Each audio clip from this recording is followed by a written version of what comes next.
naman ano, may singaw ang ating gulong. Wala pa akong biyahe.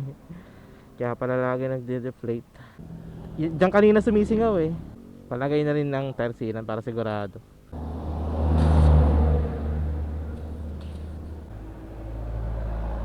Magkano yan, boss? Thank you. Yun, unang biyahe, kaltas ng 150. Bawiin ko na lang sa mga biyahe ko ng Move It or Lala Move. Manifesting. Makakuha tayo ng iba't ibang mga booking ngayon. Pumaldo tayo ngayon. Lala Move kasi wala pang surcharge eh. Naisa pa palang problema ng motor ko, yung rear shock palitin na, may tagas na. Nagde-daily abuse kasi itong si Abby, kaya ganun ang nangyayari. Kailangan talaga natin mag-grind para mapa-fully condition natin tong motor na to. Sana may pumasok na booking at makakuha tayo ng maraming booking ngayong araw na to. So tingnan na lang natin mga susunod na mangyayari. Manifesting. Yeah. Sige po sir. Okay na pa. Okay. Dito po sa kaliwa po. Dito po dito. Saan po? Dito po meron din daan dyan. Ay sige po. Dito po si tinuro ng mapa, pero may daan din naman po dito. Sorry po. Parksville 2A po. Okay. Iba po kasi yung mapa. Parang hindi po yata sa 2A. Teka lang po sir, check ko lang po Rosario, Cavite ho. Hindi po dito. Wait lang Pero dito po kayo, di ba? Sa Parksville po. Parksville, alapan to eh. Okay. Sige po. Mag-iiba rin po kasi presyo niya kung sakali. Mag-iiba rin po kasi ang presyo. Pero sige po, dito na lang tayo. Opo, ang nalagay nyo po sa Rosario ho. Hindi po dito sa sa Imus. Pero okay lang naman po mag-iiba lang po talaga yung presyo niya. Di ko lang po alam kung paano mabago. Pero ihatid ko po muna kayo. Ihatid ko lang po sir. Okay pa. Thank you. Opo ang ano po kasi malayo po talaga, 8 kilometers po mula dito hanggang opo. Bihin ko na lang po wrong pin. Hindi ko pa po kasi alam paano magbago ng ng booking po Pero okay lang po, kulang po ako ng 5 piso. Okay naman. Salamat po, thank you po. First time ko maka-encounter ng ganun, wrong drop off location, and di ko rin alam paano baguhin, kaya pinulosid ko na. Pero sabi rin ng customer, wala pasahero ko, pag ganun daw kina-cancel na ng iba. Ayoko rin naman i-cancel, kaya sige, matidan natin, malapit lang naman, Parksville lang naman. Sana makakuha pa tayo ng iba pang pasahero, ng iba pang booking para magtuloy-tuloy yung biyahe natin. So sana makakuha pa tayong booking na hindi ganun. Bali-balita na lang. 10 seconds later. Bago ulit tayong pasahero, pipick upin pa lang natin. Kaya nga may pumasok na naman. Kaya nga po Sige po, pick upin natin si ma'am, and then hatid natin sa Imus. Di ko alam saan part ng Imus. Morning po. Gusto niyo po ma'am, lagay niyo po yung bag dito. Wala naman po laman yan. Okay lang po yan kung lagay niyo rin po. Ma'am, okay lang po kayo po unang sumakay. Wait lang po i-isa-size lang, baka po matamaan kayo. Yeah. Sorry po. Sige po. Okay na po. Sige po. Yan, nahatid na natin si ma'am. And sana may makuha pa tayong booking. Sana may makuha pa tayong pasahero. Kasi nakaka 200 pa lang tayo. Kakabawi pa lang natin nung pinang pasak dito sa ating gulong. Kaya sana yung mga susunod pa natin makuha is puro kita na kumba. By the way, damdam ko na rin na may something talaga sa rear suspension ni Abby. Kasi napakatagtag niya. Ang tagtag niya na ngayon, unlike nung mga nakaraang araw, tolerable yung tagtag. Ngayon, halos wala ng play, halos wala ng bounce. Puro na lang, compression na lang. Pero yung rebound, grabe sa tagtag. Iipon pa ako para mapalitan natin yung rear shock na ito. Total, palitin na rin naman, kaya sana pumaldo-paldo tayo para makabili ako ng bagong rear shock. Tapos bababaan ko na rin, kasi madalas na complain sa akin ng ibang pasahero, yun nga, ang taas daw ng motor, especially kapag bababa sila. Bibili ako ng mas mababang rear shock para kahit paano bumaba ng onte yung ating likurang part ng motor. So yun, sana may pumasok pa. Bali-balita na sa mga susunod na mangyayari. A few minutes later. Hello po ma'am. Hello po, nandito po ako sa may basketball court po. Hello po. Hello po. Ma'am, nandito po ako Naririnig. sa may basketball court po. Okay, punta na lang po ako dyan. Ay, sige po, pasensya na po. Hindi ko po kasi makita. Okay lang po. Sige po, Sige salamat po. Punta na lang po ako. Bye-bye, ma. Salamat po. Kayo po yun, ma'am? Sinundan ko naman po yung instruction nyo, kaso hindi ko na po makita kung saan ang sunod. Sige po, ma'am, lagay niyo po yung bag niya dyan. Sige. Okay na po. Sige po. Ang ano naman po kasi, matraffic lang po sa may sa may pala-pala po, opo. Pero sakto lang naman po yung takbo natin. Wait lang po. Ay, sige ako po. Yan. Tapos okay na po ma'am, kayo po mo unang sumakay. Gawa ng mataas po kasi ang motor. Sige. Hindi po yan. Okay lang po yan.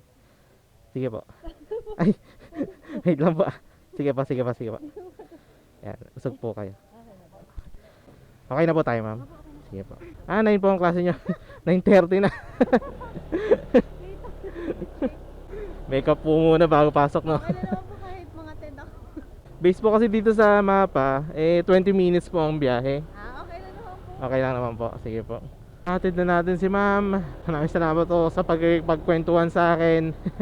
Actually, hindi talaga ako naipag-usap sa mga pasahero ko. Unless sila mag-initiate ng usapan. Ewan, awkward kasi talaga ako. Awkward ako na tao. Like, hindi ako yung tipong nag-initiate ng usapan, ng conversation, ganyan. Pero once na kinausap ako, syempre, magre-response ako. May pag-usap din ako, ganyan. Kaya nakakatuwa lang kasi habang nasa biyahe, may nakakausap tayo, may kakwentuhan tayo. Ewan, kasi ako, nahihirapan ako mag-initiate ng conversation. Like, hindi ko alam kung anong pag-uusapan namin. Parang gano'n, uy, yun na yung tao. What? Hindi ko kasi alam kung anong pag-uusapan namin, ganyan. Kaya, kako, thank you. Kasi kinausap tayo. Kung hindi man, okay lang naman. So yun, hoping may makuha pa ako ng panibagong booking para masulit ang ating biyahe. Balik ako ng summer here in Dasma. Then sana may pumasok pa na panibagong booking sa atin. Soon after. Kayo po yun, ma'am. Akala ko po dito. Sige po. Hindi naman po, okay lang naman po. Okay na po, lagay nyo na lang po yung bag nyo dito. Tas okay lang po ma'am, kayo po muna unang sumakay. Alam po Okay na pa.